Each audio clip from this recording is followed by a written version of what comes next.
Good evening, everybody. Homeland Security Secretary Jeh Johnson flat out refuses to acknowledge whether the Obama government will deport tens of thousands of illegal immigrant children who've crossed our borders this year.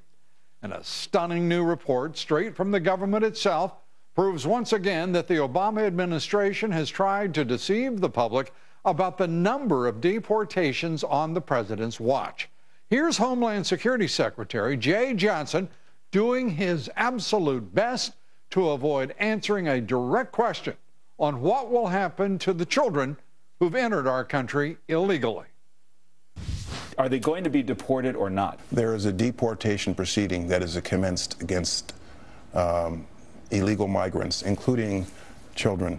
We are looking at ways to create additional options for dealing with the children in particular. I'm trying to get an answer to, will most of them end up staying? We need to find more efficient, effective ways to turn this tide around.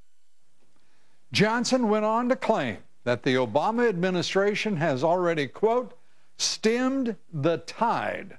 But new information released by Immigration and Customs Enforcement contradicts that statement.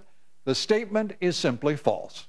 In 2008, the year before President Obama took office, more than 8,000 illegal immigrants under the age of 18 were deported. Last year, that number dropped to just over 1,600.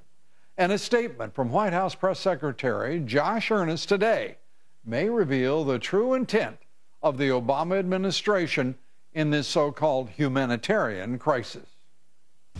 What we're seeking is additional authority that can be used by the Secretary of Homeland Security to deal with the situation in a humanitarian way, in a way that's in line with our laws, which means that those who seek to stay in this country go through the due process that's afforded them through the immigration courts. And we'll be joined here in moments by Congressman Blake Farenthold, who toured the McAllen, Texas facility in the Rio Grande Valley that houses many of these minors. And Mayor Alan Long of Murrieta, California, will also be here. He's the mayor of the Southern California city whose residents have decided to fight back against the federal government's placement of hundreds of illegal children in their community without the approval of local officials. Also tonight, the leader of the terrorist group ISIL comes out of hiding to deliver a blistering sermon calling on all Muslims to pledge allegiance to him. And Prime Minister Nouri al-Maliki becomes the latest Middle East leader to refuse the Obama administration's calls to go. We'll be talking with four-star General Jack Keane about the American mission now in Iraq and the escalating violence between Israel and Hamas in the West Bank and Gaza. Violence that's now resulted in one dead American, another beaten and jailed. We begin tonight with someone who's seen firsthand the huge numbers of young illegal immigrant children piled into one of the Border Patrol facilities in Texas. He says these kids are being held hostage by immigration reform zealots who are pushing amnesty or nothing, and they need to be repatriated, he says, immediately. Joining us, Congressman Blake Farenthold, who serves on a number of committees, including Oversight and Government Reform and Judiciary.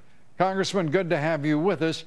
The children that are being piled, as I just said, into this facility, your reaction, your thoughts on what's happening in McAllen, at least. It's unbelievable, the flood of children. There's a facility built for 400 adults. It's like a jail, and they've got 2,000–3,000 children crammed in there. It's just absolutely horrible living conditions. The number of illegal crossings has risen by 178%. The Rio Grande Border Patrol sector in Texas has taken the brunt of that, I think, as you know. Let's take a look at the number of increases in young illegal immigrants flooding into the United States now.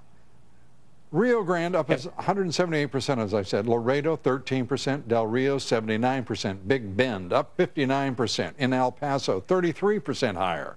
In Arizona, the Yuma sector, up 39%. In California, up 59%. In San Diego and El Centro, up 41%. This is astounding.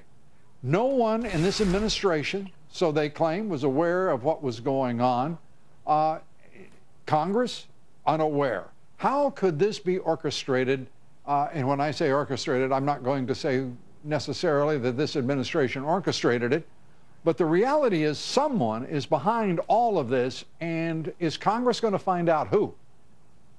I think we're going to look at it. The real issue is that the people in Central America, Guatemala, El Salvador, and Honduras, think that children who get to the United States are going to get to stay. It's a misinterpretation and a misreading of the president's DACA policy.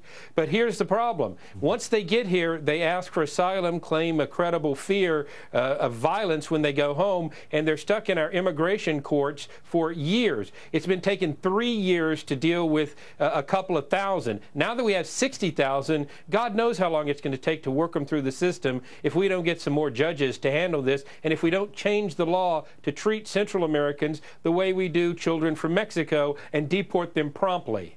Yeah, and there is no reason in the world that children should not be treated precisely the same, whether they come from Guatemala, Honduras, El Salvador, whatever the Central American country, and Mexico. But Congressman, you suggested the law is different. I'm sorry? I think the law is different. It's a Bush-era law I'm saying that needs to be changed. But what I said was there's no reason for there to be a difference in their treatment by U.S. Authorities. And secondly, the very idea that the Secretary of the Department of Homeland Security will not answer a straightforward question, a direct, straightforward question on what will happen with these children. You just said that that you believe that they're going to be turned around and sent home. The administration now is basically saying that isn't going to happen. They may be here to stay. Right. And these numbers that we have just shared with the audience, these may be small in comparison to what we're about to experience. Now, we need to change the law to allow them to be deported promptly. The administration, under current law, they get a hearing, and it could take years to get that hearing if they show up for the hearing. Yeah, they don't show up for the hearing. The vast majority of them don't. So all of this becomes a fiction. It becomes just one deception after another, sometimes purposely perpetrated on the American people. Other times, I think many in Congress may not even know the laws themselves. Obviously, you do, and your colleagues on your committees. But when we look at what's going on here, how can we tolerate an administration that has basically said, after being criticized for waving these children in, that they're going to wave more in because they, in fact, are going to be allowed to stay in this country, it now appears. Well, the only way to stop the flood is to send them back. We had a flood of Brazilians entering this country a few years back. Once we did expedited deportation and repatriation, that flood stopped. There's a proven way to stop this. I think Congress can pass a law repealing that law that treated the Central American kids differently than the Mexican children, and we can get back on that. We're still going to be stuck with the ones that are here already, having to work them through the system. Obama's original proposal for more judges is a good one. We just got to figure out where we're going to cut to pay for it. All right. Blake Farenthold, good to have you with us. Good to be here.